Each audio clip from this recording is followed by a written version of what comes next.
เอาทักทายสบายดีเดี๋ยวสวัสดีพี่น้องมื้อนี้ก็มาเจอซองเดินป่าเดินดงหานกเช่นเก่าเช่นเคยพี่น้องมื้อนี้สิพาพี่น้องไปติดตั้งตามห้วยพี่น้อง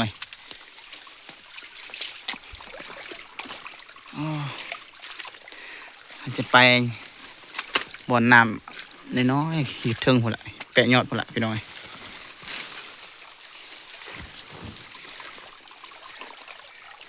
เขตนี้น้ำลายยังใส่บ่ได้พี่น้อง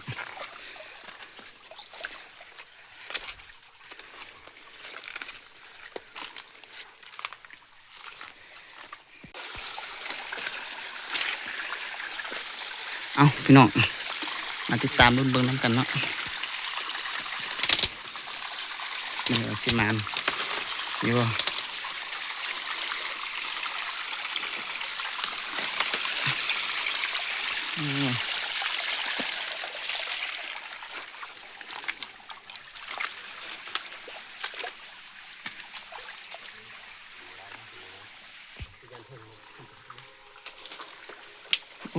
หวังว่าน้ำนี่จะขาดไว้อยู่ถึงวันเที่ยวนี้มันก็ว่ายังลงไวเลยก็เบิ่งห้วยครับห้วยตัวเขาไปเมื่อวานนี้ก็ยังว่าแห้งลงปานนั้นล่ะเมื่อนั้นมาน้ำมันไหลบ่ไหลตอนสุดเจ้าไปเสือตั้ง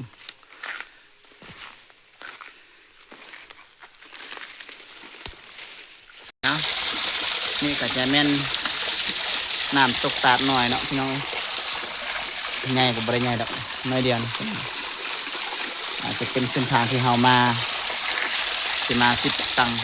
นกเนาะพี่น้องในการจะมาถ่ายให้พี่น้องได้เบิ่งได้รับชม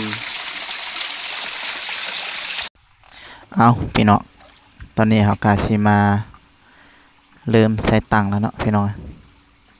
เราก็จะมาลองเซอร์เบิ่งว่าสิมานบ่เราสิได้หรือจะมีนกลงบ่หรือว่าบ่มีเนาะให้พี่น้องมาติดตามเบิ่งนำกันตอนนี้เฮาก็กำลังเกี่ยวตั้งใส่ไม้เนาะไม้ก็เป็นไม้ที่เฮาเล่าเรียบร้อยแล้วก่อนเฮาสิใส่ต้องได้เล่าเพราะเพื่อที่เฮาจะเก็บกูมันจะเอาออกง่ายพี่น้องเฮาก็บ่มั่นใจปานใดพี่น้องว่าสิมีนกลงเพราะว่าน้ำมันคือว่ายังหลายก็อันนี้เป็นห้วยที่2พี่น้องห้วยที่เฮาไปหั่นมันว่าสิไปยอดเพราะบ่มียอดพี่น้องมันมีแต่ขึ้นสไตล์ขึ้นแบบฟ้าหินสไตล์ขึ้นตาดมันเป็นแบบนั้นมันก็เลยบ่มีบอลใส่ตังก็เลยกลับมาห้วย1อีกตอนนี้จะเฮาก็สิมาลองใส่เบิ่งพี่น้องก็มาลุ้นติดตามเบิ่งนำกันพี่น้องสำหรับคนที่มักหากินแบบธรรมชาติพี่น้อง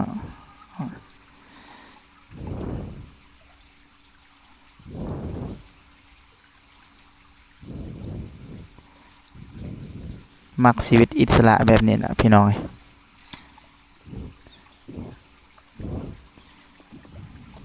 อยากหยังกระสอกอยู่หากินแบบธรรมชาติเพราะว่าธรรมชาติเขตนี้ก็น่าจะอุดมสมบูรณ์พี่น้องอยากกินปูก็ไปอ้อยอยากกินนกกินหนูก็ไปเลาะหาก็พอได้กินอยู่พี่น้องตอนนี้เขาก็จะย้ายไปบอนใหม่พี่น้องรุ่นเบิ้งน้ำกันพี่น้องไอ้ชีได้จากโตนี่มันก็เฮงกายโพดใส่ตังแล้วพากันนอนตื่นนอนมาแล้ว6 โมงปลายแล้วนี่7 โมงยังละตี้นี่มายามไปไว้นี้ถึง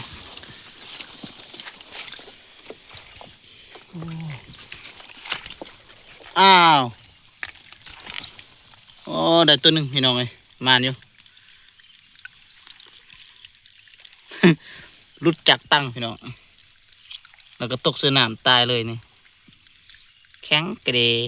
นกหน่อยพี่น้องเอาจะให้หมูเก็บเอาสิไปอ้อยตัวนู้นก่อนเก็บตัวจานนกก็อยู่นี่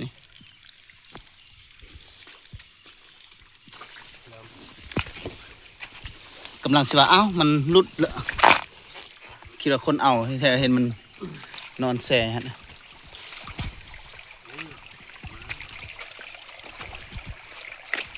แต่ว่ามีเปอร์เซ็นต์เลยพี่น้องมันกลายยามมายามพี่น้องเลยจนว่ามืดค่ำเลยอย่างไปชิดดึกปัดนี้อันนี้ก็ชิมาอ้อยนูพี่น้องเอาข้าวสารซื้อมานายมาเบิ่งกันว่ามันกินหมดแล้วสิได้หางกับดักใส่เลย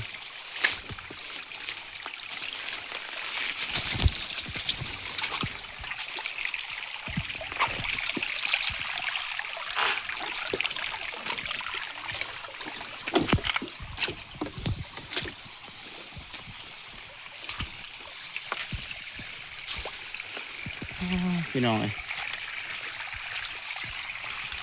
เสาหักมาบ่ทันเนี่ยเสามีเวียกเลยพากันมาเสือตอนว่างแรงนี่ตอน2 โมงพี่น้องเสือตอน2 โมงแล้วก็ออกเมื่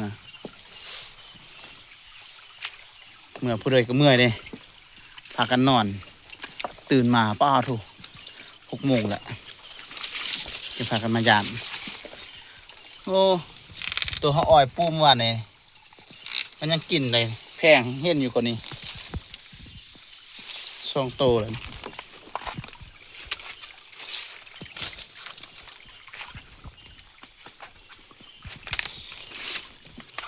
ทางยามตั้งทั้ง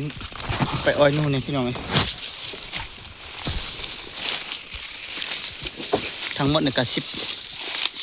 หลังพี่น้อง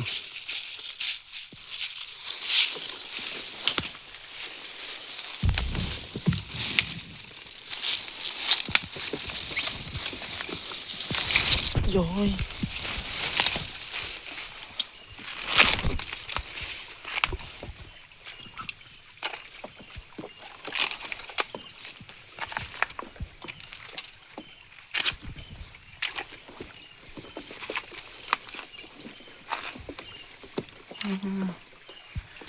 ว่าจะได้แต่ตัวเดียวพี่น้องตัวใดกับลันเป้า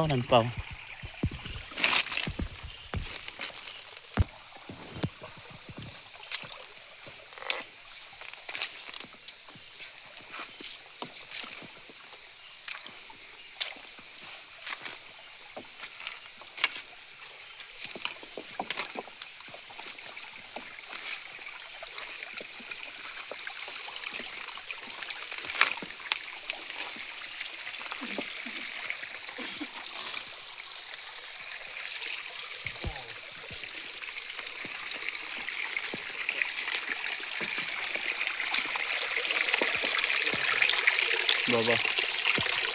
ได้นกขอคันเนี่ย มันหลุดป้าเสืออยู่หุ่นมันหลากมาพี่เลยพี่น้อยถือว่า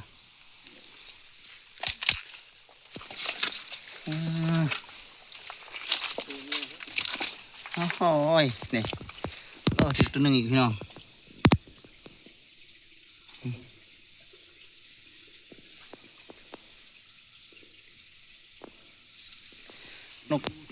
นกเขาคันเนี่ยมันไม่อยากได้พี่น้องเลยคนมันรุดง่ายพี่น้อง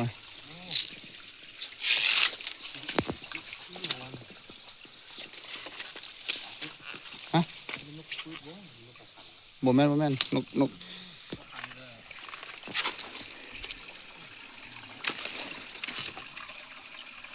อ่ะจาน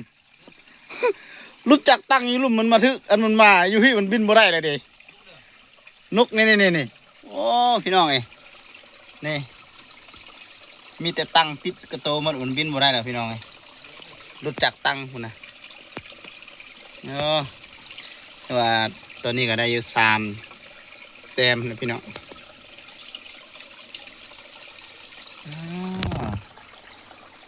นี้จะให้หมูมาเก็บพี่น้องนกใหญ่บ่ได้พี่น้องเอ้ยโอ้เสียดายมันนกมันเป็นประเภทนกที่ว่าทอดคนง่ายนะพี่น้องเอ้ยมันก็เลยบุยูฉันก็ได้แต้มใหญ่แล้วได้โอ้จานเลยอยู่นี่ก็รุดอีกนี่จานหรือว่าแม่นตัวนี้บ่แม่นรุดอยู่นี่บ่ถึกตัวอยู่ลุ่มนี่นะตัวมันโอ้บ่แม่น อยู่ใส่ตัวเมื่อกี้นกหัน ก็อยู่นี่มันนอนเปะหินนั่นน่ะ ตายแล้ววะ มึงซ้ายมือจะไปเฮ็ดตายพี่น้องพี่น้องตัวเต็งมันบ่นั่นนะเต็งบ่ละเอียดเลยพี่น้องนั่น เพิ่งนั่นแหละ ยาโนเมนตัวนี้นี่แม่นละ เพิ่งนั่นแหละ ก็ถือว่าบ่มานพี่น้องได้แต่3ตัวทัดเอาก็สิจบคลิปสำนี้พี่น้องเจอกันในคลิปหน้าพี่น้อง